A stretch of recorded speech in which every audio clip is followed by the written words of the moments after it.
Semester 3 के लिए tribes and forest MDC paper का इंपॉर्टेंट क्वेश्चन जो 1 मार्क्स लाइक सब्जेक्टिव टाइप पूछा जाता है, 5 मार्क्स का 5 क्वेश्चन जो पूछा जाता है।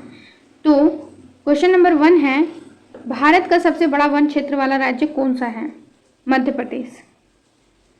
क्वेश्चन नंबर 2 है, भारत में कुल कितनी जनजातियां पंजीकृत हैं? तो लगभग 705 जनजातियां। क्वेश्चन नंबर 3 है, फॉरेस्ट राइट्स एक्ट किस वर्ष पारित हुआ? तो यह इसका सही आंसर होगा 2006। क्वेश्चन नंबर 4 है, सबसे बड़ी जनजाति कौन सी है? तो भारत की सबसे बड़ी जनजाति भील है।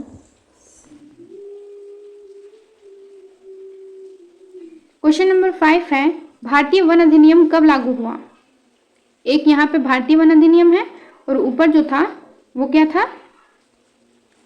ऊपर है फॉरेस्ट राइट्स एक्ट यानी कि वन अधिकार अधिनियम, यह है भारतीय वन अधिनियम, दोनों में अंतर है। तो प्रश्न क्या है, भारतीय वन अधिनियम कब लागू हुआ? तो भारतीय वन अधिनियम जो था वो 1927 को लागू हुआ था और फॉरेस्ट राइट्स एक्ट जो था वो 2006 को लागू हुआ था। क्वेश्चन नंबर 6 है, वन महोत्सव कब मनाया जाता है?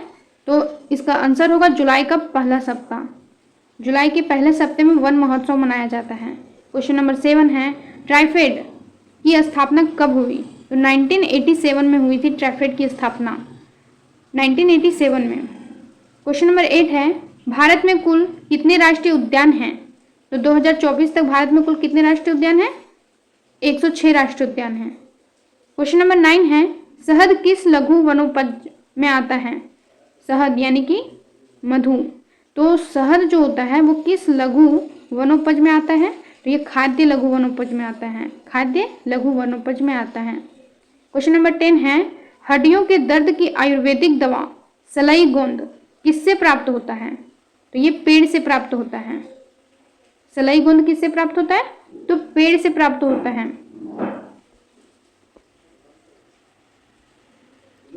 क्वेश्चन नंबर 11 है, बांस किस तरह का वन उत्पाद है? तो ये गैर काष्ठीय यानी कि नॉन टिम्बर है। बांस किस तरह का है? ये गैर काष्ठीय यानी इसमें लकड़ी नहीं होता है। तो बांस किस तरह का वन उत्पाद है? ये गैर काष्ठीय वन उत्पाद है। क्वेश्चन नंबर 12, भारत में सबसे अधिक जनजातियां किस राज्य में पाई जाती हैं? तो ये है ओडिशा। क्वेश्चन नंबर 13 है, झूम खेती किस जनजातीय क्षेत्र से जुड़ी है? तो ये पूर्वोत्तर भारत में अधिकतर होता है, वहाँ जो खेती किया जाता है उसे झूम खेती कहते हैं। तो झूम खेती किस जनजातीय क्षेत्र से जुड़ी हुई है? तो ये पूर्वोत्तर भारत से जुड़ा हुआ है। क्वेश्चन नंबर 14 है, वन से प्राप्त औषधीय पौधा हरड़ किसके लिए प्रसिद्ध है? तो ये हरड़ जो है वो पाचन के लिए प्रसिद्ध है। क्वेश्चन नंबर 15 है, वन ही जीवन है यह कथन किससे जुड़ा है? वन ही जीवन है यह कथन जो है वो जनजातीय जीवन शैली से जुड़ा हुआ है।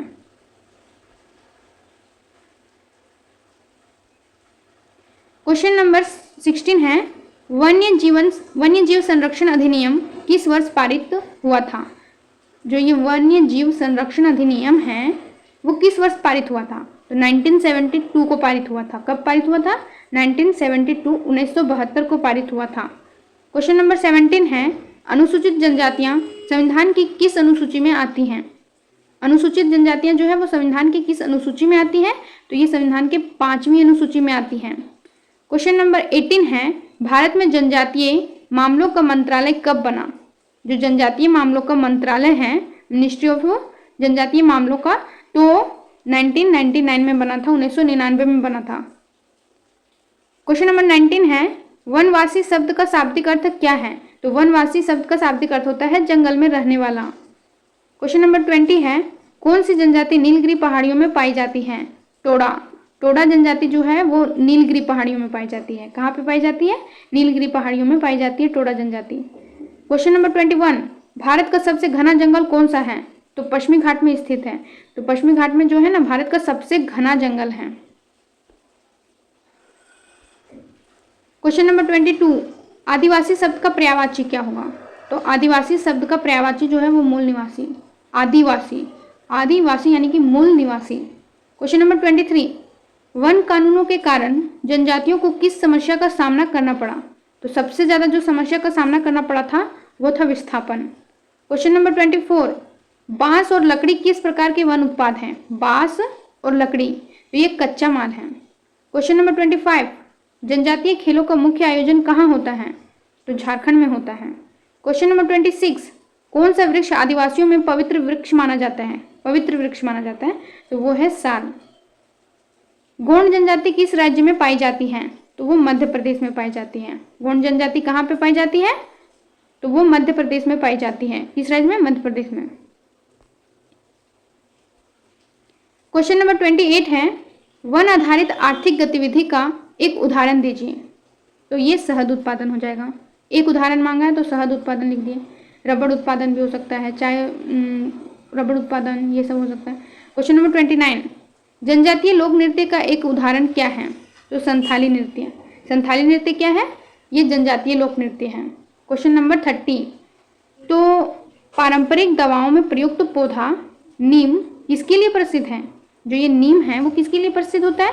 तो ये रोगनाशक के लिए प्रसिद्ध होता है। किसके लिए? रोगनाशक के लिए। 31, जनजातियां वनों पर क्यों निर्भर होती हैं? इसका आंसर देना है। तो जनजातियां वनों से भोजन, ईंधन, दवाएं और आवास प्राप्त करती हैं। यह उनकी आजीविका का क्या होता है? प्रमुख स्रोत है। इसलिए क्या होती है? जनजातियां वनों पर निर्भर होती हैं। क्वेश्चन नंबर 32, भारत में वन अधिकार अधिनियम कब लागू हुआ था?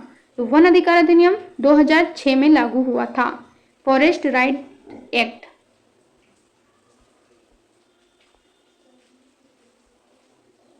क्वेश्चन नंबर 33 है, भारत की कोई दो प्रमुख जनजातियां लिखिए।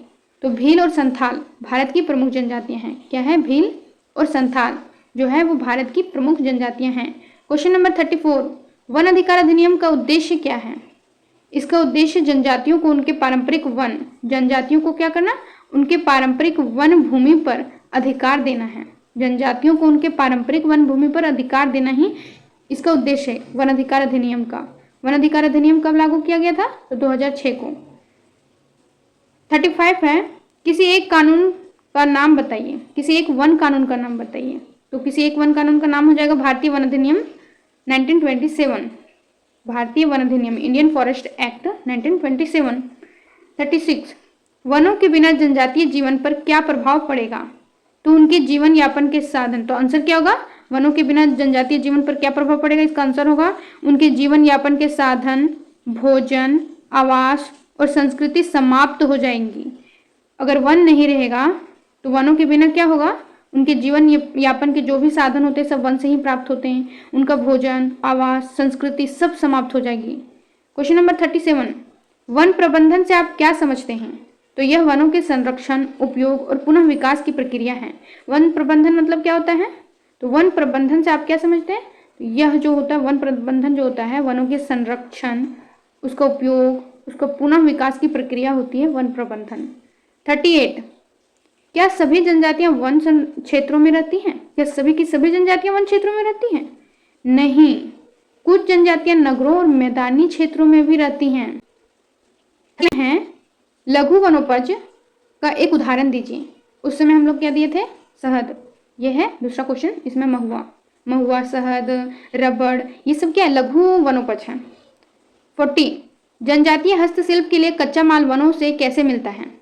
तो जनजातीय हस्तशिल्प के लिए कच्चा माल वनों से कैसे मिलता है? बांस से क्या करता है सब लोग? टोकरी, सूप और ये सब बनाता है। लकड़ी, पत्ते से क्या बनाता है? प्लेट बनाता है, उसमें खाना खाता है पत्ते से। छोटा छोटा सा कटोरी बनाता है पत्ते से ही। आदि वनों से मिलते हैं जो हस्तशिल्प में उपयोग होते हैं। तो बांस, लकड़ी, पत्ते आदि वनों से मिलते हैं जो हस्तशिल्प में उपयोग होते हैं। 41, जनजातियां पारंपरिक दवाओं के लिए किस स्रोतों का उपयोग करती हैं? किन स्रोतों का उपयोग करती हैं? तो जो जनजातियां हैं वो पारंपरिक दवाओं के लिए किन स्रोतों का उपयोग करती है? जड़ी बूटियों का उपयोग करती है, वृक्ष की छाल का उपयोग करती है, पत्तियां आदि का उपयोग करती हैं। क्वेश्चन नंबर 42 है, वनों से जनजातियों को मनोरंजन कैसे प्राप्त होता है? तो वनों से जनजातियों को मनोरंजन प्राप्त करने के लिए क्या करना चाहिए? तो वे वनों में पारंपरिक नृत्य, गीत, त्योहार मनाते हैं। इन्हीं से क्या होता है? जनजातियों को मनोरंजन प्राप्त होता है। तो वे वनों में पारंपरिक नृत्य, गीत और त्योहार मनाते हैं जिससे जनजातियों को क्या होता है? मनोरंजन प्राप्त होता है। 43, वनों से जनजातियों को भोजन के कौन कौन से स्रोत मिलते हैं? तो कंदमूल, फल, शहद, जंगली सब्जियां, ये सब क्या होता है? वनों से मिलता है। 44, ट्राइफेड का पूरा नाम क्या है? TRIFED, ट्राइफेड। ट्राइफेड का पूरा नाम क्या है? Tribal cooperative marketing development federation of India. T से ट्राइबल कोऑपरेटिव, ट्रैफ्ड, ट्राइफ्ड।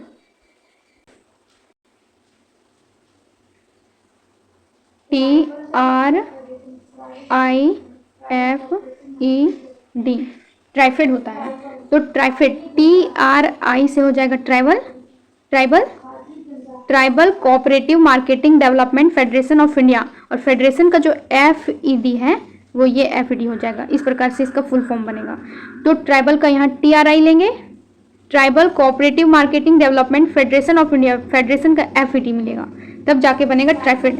इस प्रकार ट्राइफेड का पूरा नाम अगर कोई पूछे तो हम बोलेंगे tribal cooperative marketing development federation of India. Question number 47 है, जनजातियों के जीवन में बांस का क्या महत्व है?